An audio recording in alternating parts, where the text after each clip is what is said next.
येणाऱ्यांचे स्वागत करतात ती घराची दारे। आपले घर, बंगला, ऑफिस, फार्म हाऊस यासाठी सुंदर डिझाईन केलेली jumbo French door, safety door आणि तीही 18 गेज GI सेक्शन मटेरियल वापरून आणि 80 मायक्रॉन पावडर कोटिंग केलेली, संपूर्णपणे मेंटेनन्स फ्री।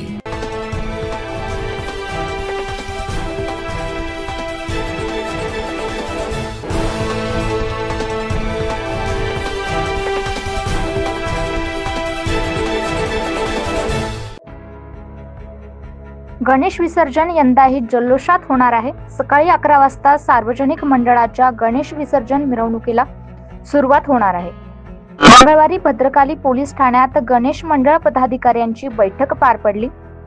या बैठकीत डीजे वाजवणाऱ्यांवर नाशिक मधील काही गणेश मंडळ ठाम असल्याचं पाहायला मिळालं।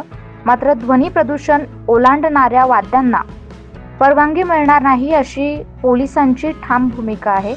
तसेच विसर्जन मिरवणुकी मार्गांवर असलेल्या स्वागत कक्ष रद्द होणार नाही, मात्र त्यांना देखील मर्यादा असतील अशी माहिती नाशिक परिमंडळ 1चे पोलीस उपायुक्त किरण कुमार चव्हाण यांनी दिली। दिनांक 17 रोजी होणाऱ्या गणेश विसर्जन मिरवणुकी संदर्भात जी मंडळ विसर्जन मिरवणुकीत सहभागी होतात अशा मंडळाचे पदाधिकारी यांची आज बैठक पार पडली। बऱ्याच सभासदांना मंडळामध्ये मिरवणुकीमध्ये काय काय अडचणी येतात त्यांच्या संपूर्ण अडचणी अगोदर ऐकून घेण्यात आल्या। त्या संपूर्ण अडचणीवर काय काय तोडगा काढण्यात येऊ शकतो त्याच्याविषयी चर्चा झाली। त्याच्यामध्ये मंडळाची मुख्य अडचण ही आहे की मागच्या मंडळांना पुढे यायला संधी मिळत नाही। त्याविषयी सर्वांनी एकत्र डिस्कशन करून मिरवणूक लवकर काढणे, म्हणजे सकाळी 11 वाजता लवकर मिरवणूक निघेल असा निर्णय घेण्यात आला। तसेच असं देखील तक्रार होते की बरीचशी मंडळं एकाच ठिकाणी रेंगाळतात, पुढे जात नाहीत, त्यामुळे देखील मागच्या मंडळांना पुढे जायला संधी मिळत नाही। यावर सर्व गणेश मंडळीच आपापल्या ठिकाणी त्यांनी ठिकाणं ठरवून घेतले की कोणत्या ठिकाणी थांबायचे आणि त्या प्रत्येक ठिकाणी जास्तीत जास्त 15 ते 20 मिनिटे थांबण्यात येईल याची देखील ग्वाही सर्व मंडळांनी दिलेली आहे।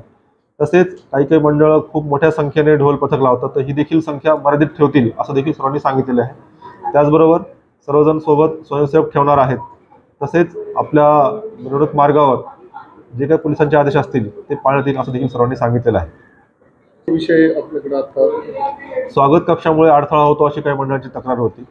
त्या अनुषंगानं स्वागत कक्षाची जागा जर शक्य असेल ती जागा बदलणं किंवा जर एखादा स्वागत कक्ष खूप अडचणीत असेल तर अशा स्वागत कक्षांना परमिशन मिळणार नाही। सर, अनेक मंडळांकडून यंदा डीजे याच्यामध्ये आपल्याकडे जी काही ध्वनी प्रदूषणाची मर्यादा आहे ती मर्यादा पाळणं बंधनकारक आहे। कोणतेही वाद्य असेल तर जी काही आपली लिमिट आहे त्या लिमिटमध्येच आपलं वाद्य वाजवता येईल, परंतु असं डीजे किंवा कुठले वाद्य असेल अशा वाद्याला परमिशन मिळणार नाही जी ध्वनी प्रदूषणाची मर्यादा ओलांडतात। तसेच ध्वनी प्रदूषण करणाऱ्या वाद्यांना परवानगी मिळणार नाही। तरी देखील सर्वांनी नियमाचे पालन करून गणेश विसर्जन करावे असे आवाहन देखील पोलीस प्रशासनाकडून करण्यात आले। Bureau report 9 news Maharashtra.